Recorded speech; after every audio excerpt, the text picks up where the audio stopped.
Hello friends, എല്ലാവർക്കും പുതിയൊരു സ്വാഗതം. അപ്പോൾ നമ്മുടെ ഇന്നത്തെ വീഡിയോ എന്ന് പറയുന്നത് സ്മാർട്ട് ഫോൺ അവാർഡ്സ് 2021 ആണ്. അപ്പോൾ എന്തായാലും ഒരുപാട് പേര് എക്സൈറ്റഡ് ആയിട്ടും അതേപോലെ തന്നെ കാത്തിരിപ്പോട് കൂടി വെയിറ്റ് ചെയ്ത ഒരു വീഡിയോ ആണ്.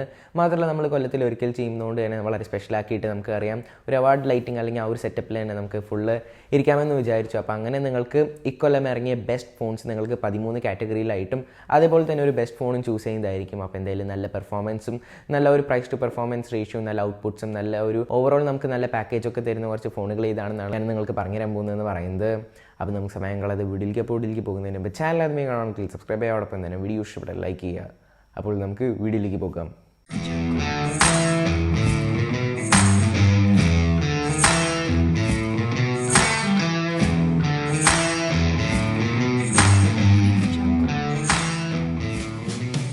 അപ്പോൾ എന്തായാലും ഞാൻ നേരത്തെ പറയുന്ന പോലെ തന്നെ 13 കാറ്റഗറീസ് ഉണ്ടാവും. ഓരോന്നും ഓരോ പ്രയോറിറ്റി അനുസരിച്ചുള്ള കുറച്ച് കാറ്റഗറീസും ബെസ്റ്റ് അല്ലെങ്കിൽ ഓരോ സെഗ്മെൻറ്റിലായിട്ടുള്ള ഒരു കാറ്റഗറിയും പിന്നെ നമുക്ക് അവസാനം ഒരു ബെസ്റ്റ് ഫോണും ചൂസ് ചെയ്യുന്നതായിരിക്കും. ഇതിൽ ഓരോന്നിലും ഓണറബിൾ മെൻഷൻസ് ആയിട്ടും ചില ഫോണുകൾ നമുക്ക് കുറച്ചും കൂടെ ബെറ്റർ ആയിരുന്നെങ്കിൽ ഇതിൻ്റെ അകത്ത് കയറിയെന്ന് തോന്നുന്ന കുറച്ച് ഫോണുകളും അല്ലെങ്കിൽ ഒരു സെക്കൻഡ് ചോയ്സ് ആയിട്ട് എടുക്കാവുന്ന കുറച്ച് ഫോണുകളും കാര്യങ്ങളൊക്കെ ഞാൻ ഇൻക്ലൂഡ് ചെയ്യുന്നുണ്ട്. അപ്പോൾ നമ്മുടെ ഫസ്റ്റ് സെഗ്മെൻറ്റ് എന്ന് പറയുന്നത് ബെസ്റ്റ് ഡിസൈൻ സ്മാർട്ട് ഫോണാണ്. അപ്പോൾ ഇതിൻ്റെ അകത്ത് നമുക്ക് നോക്കുകയാണെങ്കിൽ ഡിസൈൻ എന്ന് പറയുന്നത് ഒരു സബ്ജക്റ്റീവായിട്ടുള്ളൊരു സംഭവമാണ്. അതുകൊണ്ട് തന്നെ അതിലേക്ക് നമ്മൾ നോക്കുകയാണെങ്കിൽ ഒരുപാട് പേർക്ക് ഒരുപാട് പ്രിഫറൻസ് ഉണ്ടെങ്കിലും പക്ഷേ മെയിനായിട്ട് നമ്മൾ ഒരു ഫോൺ നോക്കുമ്പോൾ എനിക്കിതിൽ ബെസ്റ്റ് ഡിസൈൻ സ്മാർട്ട് ഫോണായിട്ട് തോന്നിയെന്ന് പറയുന്നത് വിവോ X70 Pro Plus ആണ്.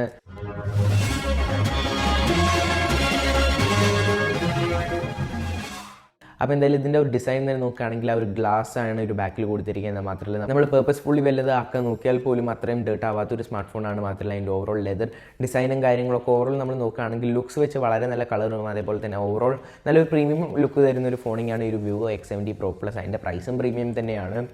അതേപോലെ തന്നെ ഒരു ഓണറബിൾ മെൻഷൻ നോക്കുകയാണെങ്കിൽ ഓപ്പോ Reno 6 ആണ് ഒരു ഓണറബിൾ മെൻഷൻ.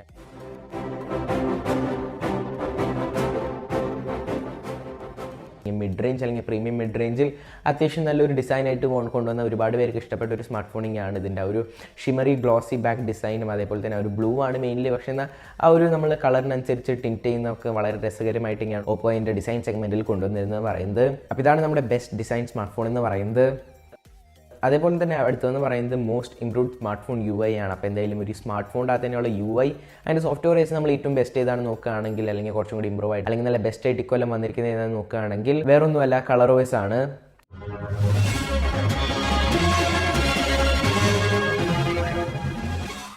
ഈ ColorOS എന്തുകൊണ്ടാണ് ഞാൻ ചൂസ് ചെയ്യാൻ കാരണം എന്ന് പറയുന്നത് നമ്മൾ നോക്കുകയാണെങ്കിൽ അത്യാവശ്യം എല്ലാ ഫീച്ചേഴ്സും തരുന്ന ഒരു OS ആണ്. നല്ല റിച്ച് OS ആണ്. അത്യാവശ്യം നമുക്ക് വേണ്ട രീതിയിലുള്ള ഫീച്ചറുകളും കാര്യങ്ങളും അത്യാവശ്യം ബ്ലോട്ട് വൈസ് ഇല്ലാതെ തന്നെ അല്ലെങ്കിൽ ലാഗും കാര്യങ്ങളൊന്നും ഇല്ലാതെ തന്നെ വളരെ ഇമ്പ്രൂവ്ഡ് ആയിട്ട് വന്നൊരു UI തന്നെയാണ്. ഇപ്പോൾ നമ്മൾ ഓക്സിജൻ OS അല്ലെങ്കിൽ റിയൽമി ഒക്കെ പിക്ക് ചെയ്യാൻ നോക്കുകയാണെങ്കിൽ അതൊരു ColorOS തന്നെയാണെങ്കിൽ അതിൻ്റെ ഒരു ഭാഗമാണ്. ബാക്ക് എൻഡിൽ ഒരു ഇൻറ്റഗ്രേഷൻ അവർ പുറത്ത് വരെ കാണിക്കുന്നുണ്ട്. അപ്പോൾ എന്തായാലും അത് നമുക്ക് ഈ ഒരു ഓക്സിജൻ OS താല്പര്യമുള്ളവർക്ക് അത് ചൂസ് ചെയ്തിട്ടെങ്കിൽ കാര്യമൊന്നുമില്ല. അതേപോലെ തന്നെ ഇപ്രാവശ്യം ഡീഗ്രേഡ് ആയി വന്നൊരു UI തന്നെയാണ് MIUI. അപ്പോൾ അതിനെ നമുക്ക് ചൂസ് ചെയ്യാനായിട്ട് പറ്റത്തില്ല. അപ്പോൾ എന്തായാലും എന്തുകൊണ്ടും എനിക്ക് തോന്നുന്നു ഒരു ഫീച്ചർ റിച്ച് ആയിട്ടുള്ള അല്ലെങ്കിൽ ഒരുപാട് നല്ല അഡ്വാൻറ്റേജസും നല്ല ഇമ്പ്രൂവ്ഡ് ആയിട്ട് ഇക്കൊല്ലം വന്നൊരു UI തന്നെയാണ് ColorOS. അതേപോലെ അടുത്തതെന്ന് പറയുന്നത് മോസ്റ്റ് ഇംപ്രൂവ്ഡ് സ്മാർട്ട് ഫോൺ ബ്രാൻഡാണ്. അപ്പോൾ എന്തായാലും ഒരു സ്മാർട്ട് ഫോൺ ബ്രാൻഡിൻ്റെ പോയിന്റ് ഓഫ് വ്യൂവിൽ നമ്മൾ നോക്കുകയാണെങ്കിൽ കുറച്ചും കൂടെ ബെറ്റർ ആയിട്ടുള്ള price to performance ratio, aggressive pricing ഒക്കെ കൊണ്ടുവന്ന ഒരു ബ്രാൻഡ് എന്ന് പറയുന്നത് ഇക്കൊല്ലം മോട്ടോറോളയാണ്.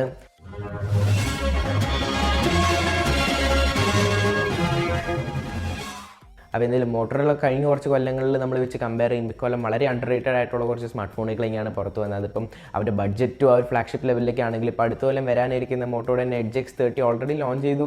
ഈ ഒരു സ്നാപ്ഡ്രാഗൺ 8 Gen 1 ആയിട്ട് അതും വളരെ അണ്ടർ റേറ്റഡ് ആണ്. അതിപ്പോൾ തൽക്കാലം ഇന്ത്യയിൽ ലോഞ്ച് ചെയ്തിട്ടില്ല. 2022 ഫ്ലാഗ്ഷിപ്പ് ആവാനാണ് പോകുന്നത്. പക്ഷേ ഈ 2021 നമ്മൾ നോക്കുകയാണെങ്കിൽ മോട്ടോറോളയുടെ തന്നെ ഇപ്പോൾ ബഡ്ജറ്റിലുള്ള G40 ആണെങ്കിലും G60 ആണെങ്കിലും അല്ലെങ്കിൽ Edge20 ഫ്യൂഷൻ അല്ലെങ്കിൽ അങ്ങനെയുള്ള ഫോണുകളൊക്കെ വളരെ മികച്ച പ്രൈസിങ്ങിൽ തന്നെ അത്യാവശ്യം നമുക്ക് സ്റ്റോക്ക് ആൻഡ്രോയിഡ് തരുന്നതും അതുപോലെ തന്നെ നല്ല ക്യാമറ, നല്ല സോഫ്റ്റ്വെയർ എക്സ്പീരിയൻസ്, ഓവറോൾ നല്ലൊരു ഡീസൻ്റ് ആയിട്ടുള്ള ഫോണുകൾ തന്നെയാണ് മോട്ടോറോള ഇക്കൊല്ലം പുറത്തിറക്കിയതെന്ന് പറയുന്നത്.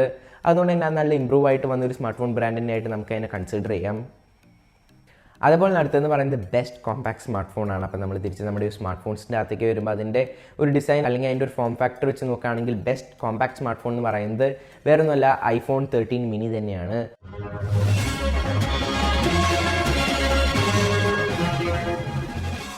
അപ്പോൾ ഈ iPhone 13 mini എന്ന് പറയുമ്പോൾ നിങ്ങൾ കഴിഞ്ഞ കൊല്ലം കണ്ടൊരു iPhone 12 mini പോലെ ഒന്നല്ല. ബാറ്ററിയിൽ ഉണ്ടായിരുന്ന ഇഷ്യൂ ഒന്നും ഇപ്രാവശ്യം ഇല്ല. കഴിഞ്ഞ കൊല്ലത്ത് iPhone 12ൻ്റെ ബാറ്ററി ഇതിലെടുത്ത് വെച്ചിട്ടുണ്ട്. അപ്പോൾ എന്തായാലും അത്യാവശ്യം നല്ലൊരു സോഫ്റ്റ്വെയർ ഒപ്റ്റിമൈസേഷനോട് കൂടി തന്നെ കുറച്ചും കൂടി നല്ല ബാറ്ററി ലൈഫ് എന്തായാലും ഗ്യാരണ്ടീഡ് തന്നെയാണ്. മാത്രമല്ല അതിൻ്റെ ഒരു കോമ്പാക്ട് സൈസും പിന്നെ നമുക്കറിയാം ആ ഒരു A15 ബയോണിക് ചിപ്പിൻ്റെ പവറും ഓവറോൾ ഒരു iPhone എക്സ്പീരിയൻസും കാര്യങ്ങളൊക്കെ നമുക്ക് അതിൽ കിട്ടുന്നതുമാണ്. അതുപോലെ അടുത്തെന്ന് പറയുന്നത് ബെസ്റ്റ് ബാറ്ററി സ്മാർട്ട് ഫോണാണ്. അപ്പോൾ ഈ ഒരു ബെസ്റ്റ് ബാറ്ററി സ്മാർട്ട് ഫോൺ നോക്കുകയാണെങ്കിൽ വേറൊന്നുമല്ല, iPhone 13 Pro Max ആണ്.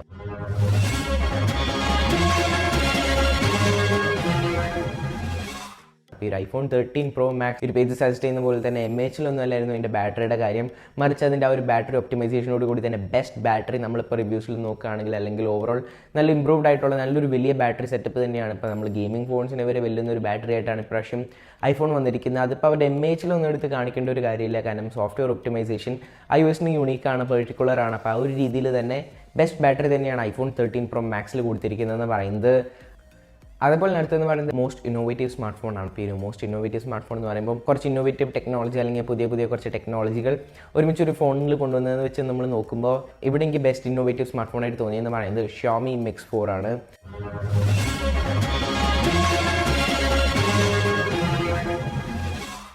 അപ്പോൾ ഈ ഷിയോമിയുടെ Mix 4 നമ്മൾ നോക്കുകയാണെങ്കിൽ ചൈനയിൽ ലോഞ്ച് ചെയ്തിരുന്നു, എനിക്ക് തോന്നുന്നു ഗ്ലോബൽ ലോഞ്ച് ചെയ്തിരുന്നു, പക്ഷേ എന്നാൽ ഇന്ത്യയിലേക്ക് ഇത് ലോഞ്ച് ചെയ്തില്ല. സ്റ്റിൽ ഹവെവർ നമ്മൾ നോക്കുകയാണെങ്കിൽ വളരെ മികച്ചൊരു സ്മാർട്ട് ഫോണാണ്. ഇത് മെയിൻലി ചൂസ് ചെയ്യാനുള്ള കാര്യം എന്ന് പറഞ്ഞാൽ രണ്ട് മെയിൻ ഫീച്ചേഴ്സാണ്. ഒന്നെന്ന് പറയുന്നതിൻ്റെ അണ്ടർ ഡിസ്പ്ലേ സെൽഫി ക്യാമറ സെറ്റപ്പും, അതുപോലെ തന്നെ ഒന്നെന്ന് പറയുന്നതിൻ്റെ ഫാസ്റ്റ് ചാർജിങ് ആണ്. നിങ്ങൾക്ക് ഈ അണ്ടർ ഡിസ്പ്ലേ സെൽഫി ക്യാമറ കിട്ടുന്നുണ്ട് ഫ്രണ്ടിൽ, അതുപോലെ തന്നെ 120 വാട്ടിൻ്റെ ഫാസ്റ്റ് ചാർജിങ്ങും കിട്ടുന്നുണ്ട്, വിച്ച് ഇസ് റിയലി ഗുഡ്. അപ്പോൾ നമ്മൾ നോക്കുകയാണെങ്കിൽ ഓവറോൾ ഒരു ഫ്ലാഗ്ഷിപ്പ് സ്പെക്സിൻ്റെ കൂടെ ഇപ്പോൾ നമ്മൾ നോക്കുകയാണെങ്കിൽ AMOLED 10-bit ഡിസ്പ്ലേ ആണെങ്കിലും സ്നാപ്ഡ്രാഗൺ 888+ ആണെങ്കിലും ഫ്ലാഗ്ഷിപ്പ് സ്പെക്സിൻ്റെ കൂടെ തന്നെ നിങ്ങൾക്ക് ഒരു അണ്ടർ ഡിസ്പ്ലേ ക്യാമറയും ഒരു ഫാസ്റ്റ് ചാർജിങ് നമ്മൾ 100+ വാട്ടൊക്കെ കിട്ടുക എന്ന് പറയുന്നത് 2021 കുറച്ച് സ്മാർട്ട് ഫോണുകളിൽ നമ്മൾ കണ്ടിരുന്നു. അതിൽ തന്നെ ഏറ്റവും ബെസ്റ്റാണ് ഈ Xiaomi Mix 4. അപ്പോൾ ഇതാണ് എനിക്ക് most innovative smart phone off 2021 ആയിട്ട് തോന്നിയെന്ന് പറയുന്നത്. ഓക്കെ, സോ നമുക്ക് ഇനി ഒരു ഫോൺസ് ഇൻ ഈച്ച് കാറ്റഗറി അല്ലെങ്കിൽ ഈച്ച് പ്രൈസ് സെഗ്മെൻറ്റ് നമ്മൾ നോക്കുകയാണെങ്കിൽ ആദ്യം തന്നെ ബെസ്റ്റ് ബഡ്ജറ്റ് ഫോൺ വെച്ച് തുടങ്ങാം. അപ്പോൾ ഈ ബെസ്റ്റ് ബഡ്ജറ്റ് സ്മാർട്ട് ഫോൺ എന്ന് പറയുന്നത് വേറൊന്നുമല്ല, Infinix Note 11 ആണ്.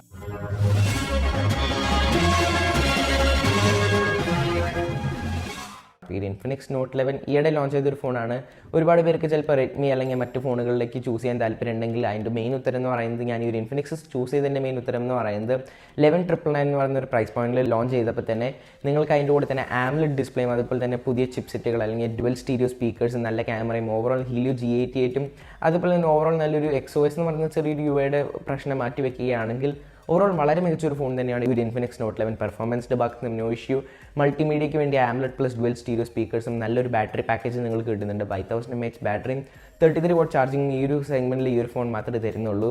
അങ്ങനെയുള്ള രീതിയിൽ ഓവറോൾ ബെസ്റ്റ് ഒരു സ്മാർട്ട് ഫോൺ പാക്കേജ് തന്നെയാണ് ഈ Infinix Note 11. അതുപോലെ തന്നെ ഒരു ഓണറബിൾ മെൻഷനായിട്ട് ഈ ഒരു പ്രൈസ് റേഞ്ചിൽ എനിക്ക് തോന്നിയെന്ന് പറയുന്നത് Redmi Note 10s ആണ്.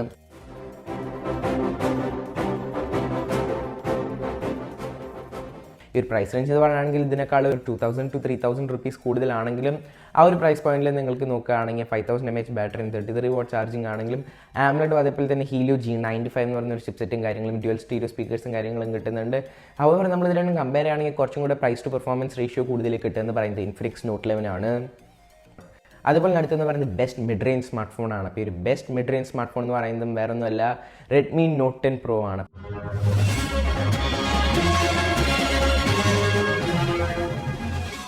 ഈ ഒരു പ്രൈസ് പോയിന്റിൽ അല്ലെങ്കിൽ ഈ ഒരു മിഡ് റേഞ്ച് എന്ന് പറയുന്ന സെഗ്മെൻറ്റ് നമ്മൾ നോക്കുമ്പോൾ ഈ Redmi Note 10 Pro തരുന്ന ഒരു സ്പെക്സ് ആ ഒരു പ്രൈസ് പോയിന്റിൽ വേറെ ഒരു ഫോണിനും അധികം നമുക്ക് കാണാൻ പറ്റത്തില്ല. കാരണം ആ ഒരു AMOLED ഡിസ്പ്ലേ നമുക്ക് വേണ്ട AMOLED ഡിസ്പ്ലേ തരുന്നുണ്ട്, അല്ലെങ്കിൽ നല്ല ബാറ്ററി സെറ്റപ്പ് ആണെങ്കിൽ നല്ല ക്യാമറ ആണെങ്കിൽ നല്ല പെർഫോമൻസ് ആണെങ്കിലൊക്കെ തരുന്നുണ്ട്. ജസ്റ്റ് 5G അല്ല എന്നുള്ളൊരു കാര്യം നമ്മൾ നോക്കുകയാണെങ്കിൽ 4G ഫോണുകളാണ് ഇപ്പോഴും പലവരും ചൂസ് ചെയ്യുന്നത്. കാരണം നമ്മൾ ഏത് സർവീസ് പോലത്തൊക്കെ നോക്കുകയാണെങ്കിലും ആൾക്കാർക്ക് 5G ഇല്ലെങ്കിലും അതത്ര വലിയ ഇഷ്യൂ ഒന്നുമല്ല. 5G ഇപ്പോൾ സ്റ്റേബിളായിട്ട് നമുക്ക് വന്നിട്ടും കൂടി ഇല്ല. അതുകൊണ്ട് തന്നെ നമ്മളൊരു 4G ഫോൺ കൺസിഡർ ആവുന്നത് തന്നെയാണ്. ആ ഒരു പോയിന്റ് ഓഫ് വ്യൂവിൽ നിന്ന് Redmi Note 10 Pro is a very good smartphone in the mid-range segment. അതുപോലെ തന്നെ ഈ ഒരു സെഗ്മെന്റിലത്തെ ഓണറബിൾ മെൻഷൻ എന്ന് പറയുന്നത് Poco X3 Pro ആണ്.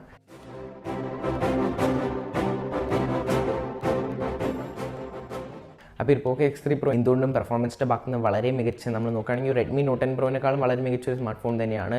എന്നാൽ നമ്മൾ നോക്കുകയാണെങ്കിൽ അതിൻ്റെ ഒരു നെഗറ്റീവ്സ് നോക്കുകയാണെങ്കിൽ അതിൽ നമുക്ക് ഹെവി ബൾക്കി എന്നുള്ളൊരു ഓപ്ഷനും അതേപോലെ തന്നെ ചില സമയത്ത് ഹീറ്റിംഗ് ഇഷ്യൂവും കാര്യങ്ങളും കാണുന്നുണ്ട്. ഇതൊരു ഗെയിമിംഗ് അല്ലെങ്കിൽ ഒരു പെർഫോമൻസ് ഓറിയൻറ്റഡ് സ്മാർട്ട് ഫോണാണ്. സ്റ്റിൽ അതിൽ നിങ്ങൾക്ക് 120 Hz റീഫ്രഷ് റേറ്റും അതേപോലെ തന്നെ സ്നാപ്ഡ്രാഗൺ 8 Series 860 എന്ന് പറയുന്ന ഒരു ചിപ്സെറ്റ് നിങ്ങൾക്ക് ഇവിടെ കിട്ടുന്നുണ്ട്. ഒരു ഫ്ലാഗ്ഷിപ്പ് ലെവൽ എന്ന് പറയുന്നൊരു ചിപ്സെറ്റ് കിട്ടുന്നുണ്ട്. അത്യാവശ്യം നല്ലൊരു ബാറ്ററിയും കിട്ടുന്നുണ്ട്. ഒപ്പം തന്നെ UFS 3.1 നല്ലൊരു ക്യാമറ സെറ്റപ്പും കാര്യങ്ങളൊക്കെ ഓവറോൾ നിങ്ങൾക്ക് കിട്ടുന്നുണ്ട്. അപ്പോൾ എന്തായാലും അതും നിങ്ങൾക്ക് വാങ്ങാവുന്ന ഒരു സ്മാർട്ട് ഫോണിങ്ങാണ്. ഹെവി ബൾക്കി സ്മാർട്ട് ഫോണുകൾ നിങ്ങൾക്ക് ടോളറേറ്റ് ചെയ്യാൻ പറ്റും അല്ലെങ്കിൽ യൂസ് ചെയ്യാൻ പറ്റുമെങ്കിൽ നിങ്ങൾക്ക് യൂസ് ചെയ്യാവുന്ന ഒരു സ്മാർട്ട് ഫോൺ തന്നെയാണ്. സ്റ്റിൽ റെക്കമെൻഡ് ചെയ്യാൻ പറ്റാവുന്ന ഒരു സ്മാർട്ട് ഫോണിങ്ങാണിത്.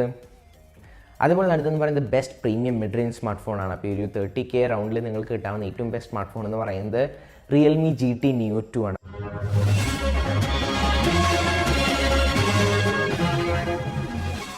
ഈ റിയൽമിയുടെ തന്നെ GT സീരീസിൽ വന്ന Neo 2 എന്ന് പറയുന്നത് വളരെ മികച്ചൊരു സ്മാർട്ട് ഫോൺ തന്നെയാണ്. ഇതിൻ്റെ അകത്ത് നിങ്ങൾക്ക് 5000 mAh battery, 65 what charging, ആംബുലറ്റ് display, 120 Hz refresh rate, Snapdragon 870 വേണ്ട അത്യാവശ്യം നല്ലൊരു ഡീസൻറ്റ് ക്യാമറ സെറ്റപ്പും കാര്യങ്ങളൊക്കെ തന്നെ നിങ്ങൾക്ക് കിട്ടുന്ന ഒരു ഫോണിങ്ങാണ് ഈ റിയൽമി GT Neo 2.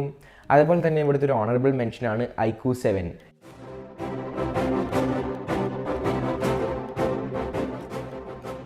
അപ്പോൾ ഈ iQOO 7 വളരെ നന്നായി പെർഫോം ചെയ്ത് ഒരുപാട് പേര് വാങ്ങിയ നല്ലൊരു ബെസ്റ്റ് സെല്ലർ തന്നെയാണ്. നിങ്ങൾക്ക് ഒരു 31,999 തന്നെ ഇത് നിങ്ങൾക്ക് ഇൻ്റലിജൻറ്റ് ഡിസ്പ്ലേ ചിപ്പായിട്ട് വരുന്ന അത്യാവശ്യം നല്ല പെർഫോമൻസ് ഗെയിമിങ് കാര്യങ്ങളും ഒക്കെ തന്നെ കിട്ടുന്ന ഒരു ഫോണിങ്ങാണ്. ഇത് എന്തുകൊണ്ടാണ് സെക്കൻഡ് ആയിരുന്നാലും ഞാനിപ്പോൾ ഒരു റിയൽമി GT Neo 2 ഇതിന് പുറമെ ചൂസ് ചെയ്തെന്ന് ചോദിച്ചിട്ടുണ്ടെങ്കിൽ അതിൻ്റെ ബാറ്ററി പാക്കേജ് തന്നെയാണ്. 5000 mAh ബാറ്ററിയും 65 വാട്ട് ചാർജിങ് ആണ് ഈ റിയൽമി GT Neo 2. പക്ഷേ ഈ iQOO 7 4400 mAh ആയിട്ട് ബാറ്ററി കുറവാണ്.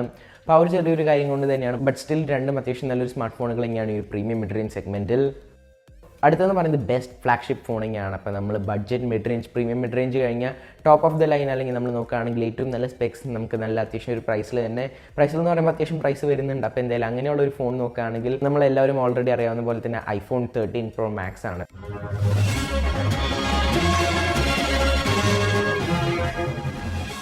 ഈ iPhone 13 Pro Max ആണ് best flagship smart phone of the year എന്ന് പറയുന്നത്. അപ്പോൾ എന്തായാലും അത്യാവശ്യം നല്ലൊരു ഫോണിങ്ങാണ്. നമ്മൾ നോക്കുകയാണെങ്കിൽ A15 ബയോണിക് ചിപ്പിൻ്റെ പവറും അതേപോലെ തന്നെ അത്യാവശ്യം നല്ലൊരു സിനിമാറ്റിക് മോഡ് എന്ന് പറയുന്ന ക്യാമറയും കാര്യങ്ങളൊക്കെ തന്നെ വെച്ച് നോക്കുകയാണെങ്കിൽ കുറച്ചും കൂടി നല്ല ഓവറോൾ എല്ലാ ഭാഗത്തു നിന്നും ഡിസ്പ്ലേയുടെ ഭാഗത്ത് നിന്ന് ചെറിയ നോച്ചാക്കിയിട്ടുള്ള അപ്ഡേറ്റും അതേപോലെ തന്നെ ബാറ്ററിയുടെ ഭാഗത്ത് നല്ല അപ്ഡേറ്റും ഒക്കെ വെച്ച് നോക്കുകയാണെങ്കിൽ വളരെ മികച്ചൊരു സ്മാർട്ട് ഫോണിങ്ങാണ് ഈ ഒരു iPhone 13 Pro Max. അതേപോലെ തന്നെ ഓണറബിൾ മെൻഷൻസ് എന്ന് പറയുകയാണെങ്കിൽ 2 ഓണറബിൾ മെൻഷൻസ് ഉണ്ട്. ഫസ്റ്റ് എന്ന് പറയുന്നത് തന്നെ Xiaomi Mi 11 Ultra ആണ്.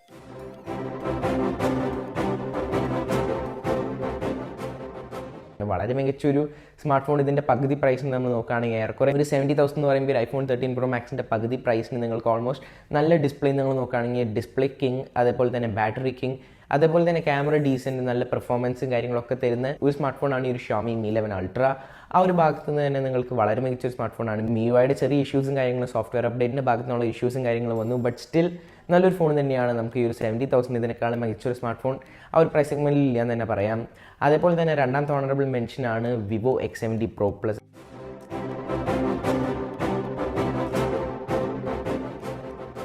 ഇതും അത്യാവശ്യം നല്ലൊരു ഫ്ലാഗ്ഷിപ്പ് ഫോൺ തന്നെയാണ്. ഇപ്പോൾ നിങ്ങൾക്ക് സ്നാപ്ഡ്രാഗൺ 888 പകരം 888+ മികച്ച ഡിസ്പ്ലേ, ഇതും ഒരു ഡിസ്പ്ലേ കിങ് തന്നെയാണ്. LTPO AMOLED ആണ്. ബാറ്ററി അതേപോലെ തന്നെ വളരെ മികച്ച ബാറ്ററിയും കാര്യങ്ങളും തന്നെയാണ്. ക്യാമറ പിന്നെ പറയേണ്ട, വളരെ മികച്ചൊരു ക്യാമറ സെറ്റപ്പും കൂടെ ഉള്ള ഒരു സ്മാർട്ട് ഫോണിങ്ങാണ് ഈ Vivo X70 Pro Plus. അപ്പോൾ ഇതാണ് ഈ ഒരു ഫ്ലാഗ്ഷിപ്പ് സെഗ്മെൻറ്റിൽ തന്നെ 2 ഓണറബിൾ മെൻഷൻസ് എന്ന് പറയുന്നത്. അപ്പോൾ നമ്മുടെ പ്രൈസ് സെഗ്മെൻറ്റിലുള്ള ഫോണുകളൊക്കെ കഴിഞ്ഞിരിക്കുകയാണെങ്കിൽ നമ്മൾ എല്ലാ കൊല്ലവും കാണുന്ന പോലെ തന്നെ ഓരോ ടൈപ്പ് ഓഫ് ആൾക്കാർക്ക് വേണ്ടി ഉണ്ടാക്കുന്ന കുറച്ച് ഫോണുകളുണ്ട്. അപ്പോൾ അതിൽ തന്നെ ഫസ്റ്റ് എന്ന് പറയുന്നതാണ് ബെസ്റ്റ് ഫോൾഡബിൾ ഫോൺ. അപ്പോൾ ഈ ഫോൾഡബിൾ ഫോൺ ആഗ്രഹിക്കുന്നവർക്ക് അല്ലെങ്കിൽ ഒരു ഫോൾഡബിൾ ഫോൺ വേണം എന്നുള്ള ആൾക്കാർക്ക് മെയിൻലി ഒരു ചോയ്സ് എന്ന് പറയുന്നത് സാംസങ് ആയിരിക്കും. കാരണം സാംസങ് ആണ് ഇപ്പോൾ ലീഡിംഗ് ആയിട്ട് നിൽക്കുന്ന ഒരു ബ്രാൻഡ് എന്ന് പറയുന്നത്. അപ്പോൾ ഈ ഒരു പോലെ തന്നെ ബെസ്റ്റ് ഫോൾഡബിൾ ഫോൺ നോക്കുകയാണെങ്കിൽ എൻ്റെ ഒരു ചോയ്സ് എന്ന് പറയുന്നത് Galaxy Z Flip 3 ആണ്.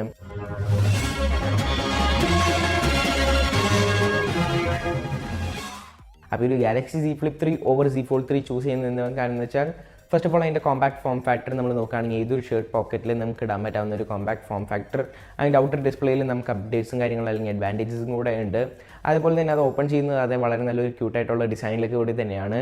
അതുകൊണ്ട് തന്നെ പകുതി പ്രൈസിന് തന്നെ നിങ്ങൾക്ക് വളരെ മികച്ചൊരു 80,000 to 90,000 റേഞ്ചിൽ വളരെ മികച്ച അഫോർഡബിൾ ആയിട്ടുള്ള ഒരു ഫോൾഡബിൾ ഫോൺ ആണെന്നാണ് എൻ്റെ ഒരു അഭിപ്രായം.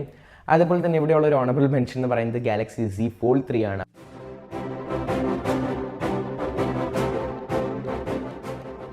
അപ്പോൾ ഈ ഒരു Fold 3 എന്തുകൊണ്ട് ഇങ്ങനെ എടുത്തതെന്ന് വെച്ചാൽ ചില രീതിയിലുള്ള കോൺട്രവേഴ്സികൾ അല്ലെങ്കിൽ പ്രോബ്ലംസ് ഉണ്ടെങ്കിലും ഓവറോൾ അത്യാവശ്യം നല്ലൊരു ഫോൾഡ് അല്ലെങ്കിൽ നമ്മൾ നോക്കുകയാണെങ്കിൽ ഒരു ബുക്ക് പോലെ ഓപ്പൺ ചെയ്യുന്ന ഒരു ഫോൾഡബിൾ ഫോൺ വേണം എന്നുള്ളവർക്ക് അതൊരു ഓപ്ഷനാണ്. ഒരു ഫോൾഡ് ഫോൺ എന്ന രീതിയിൽ അത് നല്ലൊരു ഫോൺ തന്നെയാണ്. സ്റ്റിൽ എനിക്ക് ആ ഒരു പ്രൈസ് പോയിന്റിൽ അല്ലെങ്കിൽ കുറച്ചും കൂടെ എക്സ്പെൻസീവ് ആയെന്ന് നമുക്കറിയാം. ഈ ഒരു ഫോൾഡ് ഫോൺസ് ഒക്കെ എക്സ്പെൻസീവ് ആണ്. ബട്ട് സ്റ്റിൽ എനിക്കിതൊരു ഓണറബിൾ മെൻഷൻ കൊടുക്കാനേ തോന്നിയുള്ളൂ. അതുപോലെ അടുത്തെന്ന് പറയുന്നത് ബെസ്റ്റ് ഗെയിമിംഗ് ഫോണാണ്. ഇപ്പോൾ ഈ ഒരു ഗെയിമേഴ്സ് ഉണ്ടെങ്കിൽ അവർക്കുള്ള ഏറ്റവും ബെസ്റ്റ് ഫോൺ എന്ന് പറയുന്നത് Asus ROG Phone 5s Pro ആണ്.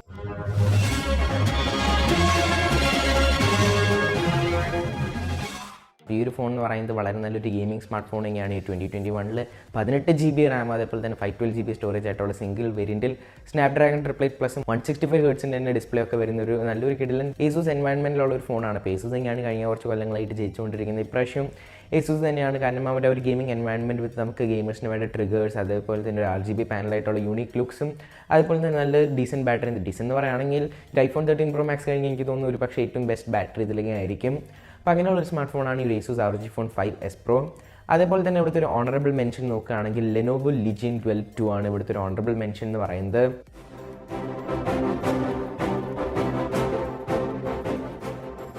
ഇതിൻ്റെ അകത്ത് നിങ്ങൾക്ക് വ്യത്യാസങ്ങളും കാര്യങ്ങളും വലുതായിട്ടൊന്നുമില്ല. ഇതിൻ്റെ അകത്ത് നിങ്ങൾക്ക് 90 watt ചാർജിങ് സപ്പോർട്ട് ചെയ്യുന്നുണ്ട്. കാരണം ഇതിൻ്റെ അകത്ത് തന്നെ ഒരു എക്സ്ട്രാ USB പോർട്ട് ഉണ്ട്. അപ്പോൾ ഇതിൻ്റെ ഒരു ഫോം ഫാക്ടർ എന്ന് പറയുകയാണെങ്കിൽ ഒരു ഗെയിമേഴ്സിനായിട്ട് തന്നെ ബിൽഡ് ചെയ്തിരിക്കുന്നതാണ്. അപ്പോൾ അത് ചിലവർക്ക് വിയർഡായിട്ട് തോന്നാം, പക്ഷേ എന്നാൽ ഒരു ഗെയിമേഴ്സ് പോയിന്റ് ഓഫ് വ്യൂ നോക്കുകയാണെങ്കിൽ അത് അഡ്വാൻറ്റേജോട് കൂടിയുള്ള ഒരു ഫോം ഫാക്ടറും കൂടിയാണ്. എന്തായാലും ഈ ഒരു ലെനോവോയുടെ തന്നെ ഒരു സോഫ്റ്റ്വെയർ അല്ലെങ്കിൽ ഒരു എൻവയൺമെൻറ്റിൽ നമ്മൾ നോക്കുകയാണെങ്കിൽ അത് Asusൻ്റെ അത്ര എത്താത്തതുകൊണ്ട് തന്നെയാണ് ഇതിന് ഞാനൊരു ഓണറബിൾ മെൻഷൻ കൊടുത്തതും. അതുപോലെ അടുത്തെന്ന് പറയുന്നത് ബെസ്റ്റ് ക്യാമറ സ്മാർട്ട് ഫോണാണ്. അപ്പോൾ മിക്ക ആൾക്കാരും നമ്മൾ ഈ ഒരു സ്മാർട്ട് ഫോണിൻ്റെ അകത്ത് നോക്കിയെടുക്കുന്ന ഒരു സെഗ്മെൻ്റ് ആയിരിക്കും ക്യാമറ. അപ്പോൾ അങ്ങനെ ക്യാമറ വെച്ച് സ്മാർട്ട് ഫോൺസ് യൂസ് ചെയ്യുന്ന ആൾക്കാർക്കുള്ള ബെസ്റ്റ് ഫോണാണ് Vivo X70 Pro Plus.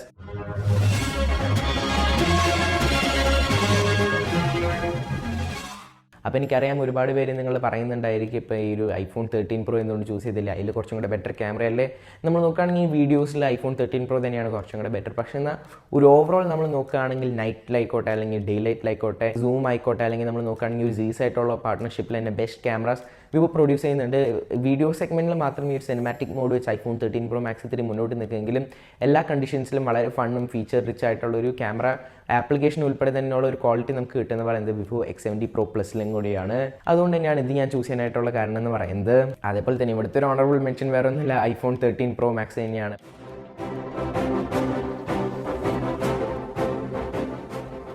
അപ്പോൾ എന്തായാലും ഇതിൻ്റെ ക്യാമറ അതെ വളരെ മികച്ച ക്യാമറയാണ് ഞാൻ പറഞ്ഞതുപോലെ തന്നെ. അതുകൊണ്ട് തന്നെ ഇതിനൊരു ഓണറബിൾ മെൻഷൻ കൊടുക്കാമെന്ന് വെച്ചു. സ്റ്റിൽ രണ്ടിലും നല്ല കോമ്പറ്റീറ്റീവ് ആയിട്ടുള്ള ക്യാമറയാണ്. Vivo X70 Pro Plusൽ കുറച്ചും കൂടെ ഫീച്ചേഴ്സും അതേപോലെ തന്നെ അഡീഷണൽ ആയിട്ട് എല്ലാ സെഗ്മെൻറ്റിലും തന്നെ ഈക്വൽ നല്ലൊരു ഗുഡ് ഔട്ട്പുട്ട് തരുന്ന ഒരു ക്യാമറ ആയിട്ടാണ് എനിക്ക് പേഴ്സണലി തോന്നിയത്. അപ്പോൾ ഇതൊക്കെയാണ് നമ്മളത്തെ 13 റൗണ്ട്സ് എന്ന് പറയുന്നത്. അപ്പോൾ ഇനി നമ്മളെല്ലാവരും എക്സൈറ്റഡ് ആയിട്ട് വെയിറ്റ് ചെയ്യുന്നത്, നിങ്ങളെല്ലാവരും എക്സൈറ്റഡ് ആയിട്ട് വെയിറ്റ് ചെയ്യുന്ന best phone of the year നമ്മൾ നോക്കുകയാണെങ്കിൽ any guesses? Best phone of the year award goes to Vivo X70 Pro Plus. അപ്പോൾ Vivo X70 Pro Plusന് ഈ അവാർഡ് കൊടുക്കാനായിട്ട് നിരവധി അധികം കാരണങ്ങൾ. അതേപോലെ തന്നെ എനിക്ക് പേഴ്സണലി വളരെ ഫേവറേറ്റ് ആയിട്ട് തോന്നിയ ഒരു സ്മാർട്ട് ഫോണാണ്. 3 അവാർഡ് സെഗ്മെൻറ്റ്സിൽ ഓൾറെഡി പ്രത്യക്ഷപ്പെട്ട ഒരു സ്മാർട്ട് ഫോണാണ്. കാരണം അത്രയും നല്ല നമ്മൾ നോക്കുകയാണെങ്കിൽ സ്പെക്സ് ഡെലിവർ ചെയ്യുന്ന ഇപ്പം നമ്മൾ നോക്കുകയാണെങ്കിൽ ഡിസൈൻ്റെ ഭാഗത്ത് നിന്ന് വളരെ മികച്ച ഡിസൈൻ, ഡിസ്പ്ലേയുടെ ഭാഗത്ത് നിന്ന് LTPO 10-bit AMOLED 120 Hz വേണ്ട എല്ലാ സ്പെസിഫിക്കേഷൻസും തരുന്ന ഒരു ഡിസ്പ്ലേ. അതേപോലെ തന്നെ പെർഫോമൻസ് നോക്കുകയാണെങ്കിൽ Snapdragon 888+ ആണ് ഇതിൽ കിട്ടുന്ന ഒരു ചിപ്സെറ്റ് എന്ന് പറയുന്നത്. വളരെ മികച്ച പെർഫോമൻസും കാര്യങ്ങളൊക്കെ ആയിരിക്കും. ബാറ്ററി അതേ വളരെ മികച്ച ബാറ്ററി പാക്കേജ് വിത്ത് 55 watt ചാർജിങ്. അതേപോലെ തന്നെ ക്യാമറയുടെ കാര്യം ഓൾറെഡി പറയേണ്ട ബെസ്റ്റ് ക്യാമറ സ്മാർട്ട് ഫോണും കൂടിയാണ്. അപ്പോൾ ഒരു പോയിന്റ് ഓഫ് വ്യൂ എല്ലാം നമ്മൾ നോക്കുകയാണെങ്കിൽ OS അതേ കുഴപ്പമില്ലാത്ത നല്ലൊരു സോഫ്റ്റ്വെയർ തന്നെയാണ്. FunTouch OS 12 നമ്മൾ ഇമ്പ്രൂവിങ് ആവുന്ന ഒരു സോഫ്റ്റ്വെയർ തന്നെയാണ്. എന്തായാലും ആ ഒരു ഭാഗത്ത് നിന്ന് എല്ലാ ഭാഗത്തും നമ്മൾ നോക്കുകയാണെങ്കിൽ ഒരു 80,000 rupees ഒരു പ്രൈസ് പോയിന്റിൽ നോക്കുകയാണെങ്കിൽ വളരെ മികച്ചൊരു ഫ്ലാഗ്ഷിപ്പ് ഫോണിനുപരി വളരെ മികച്ചൊരു സ്പെക്സ് ഡെലിവർ ചെയ്യുന്ന ഫോൺ, വളരെ മികച്ച എല്ലാവർക്കും യൂസർ ഫ്രണ്ട്ലി ആയിട്ടുള്ള ഒരു ഫോൺ എന്ന രീതിയിൽ വളരെ നല്ലൊരു പ്രീമിയം സ്മാർട്ട് ഫോണിങ്ങാണ് ഈ ഒരു Vivo X70 Pro Plus. അതുകൊണ്ട് തന്നെ ഈ ഒരു പ്രൈസ് പോയിന്റിൽ ഇപ്പോൾ നമ്മൾ നോക്കുകയാണെങ്കിൽ ഒരു പ്രശ്നങ്ങളും ഇല്ലാതെ തന്നെ നല്ല ക്ലീൻ ഔട്ട്പുട്ട് അല്ലെങ്കിൽ best outputs, one of the best outputs തരുന്ന ഒരു ഫോണായിട്ടാണ് ഈ ഒരു 80,000 പ്രൈസ് ടാഗിൽ എനിക്ക് തോന്നിയെന്ന് പറയുന്നത്. അതുകൊണ്ട് തന്നെയാണ് ഇത് ഞാനൊരു ബെസ്റ്റ് സ്മാർട്ട് ഫോണായിട്ട് ചൂസ് ചെയ്യാൻ കാരണം എന്നും പറയുന്നത്. അപ്പോൾ ഇതോടുകൂടി നമ്മുടെ ഈ ഒരു സ്മാർട്ട് ഫോൺ അവാർഡ്സ് 2021 തീരെയാണ്. അപ്പോൾ ഞാൻ ചൂസ് ചെയ്ത ഫോണുകളോട് നിങ്ങൾ യോജിക്കുന്നുണ്ടോ ഇല്ലയോ? നിങ്ങൾക്ക് അഡീഷണൽ ആയിട്ട് വല്ല ഫോണുകളും താഴെ കമൻറ്റ് ചെയ്യാൻ താല്പര്യമുണ്ടെങ്കിൽ best phone of the year award എന്നുള്ള ഒരു Vivo X70 Pro Plusന് പോയത് നിങ്ങൾക്ക് എന്തൊക്കെ തോന്നുന്നു, നിങ്ങളുടെ ഓവറോൾ ഒപ്പീനിയൻസും ഫീഡ്ബാക്സും കമൻറ്റ്സും നമ്മുടെ ഇക്കൊല്ലത്തെ സെറ്റപ്പും ഒക്കെ എങ്ങനെ ഉണ്ടായിരുന്നു നിങ്ങൾ താഴത്ത് കമൻറ്റ് ചെയ്യുക. പത്തോളത്തോടെ നിങ്ങൾക്ക് എല്ലാവർക്കും പ്ലീസ് നിങ്ങൾക്ക് വീഡിയോ ഇഷ്ടപ്പെട്ട് ലൈക്ക് ചെയ്യാവുന്ന സബ്സ്ക്രൈബ് ചെയ്യുക. അടുത്ത വീഡിയോയിൽ കാണുന്നവരെ ഗുഡ് ബൈ.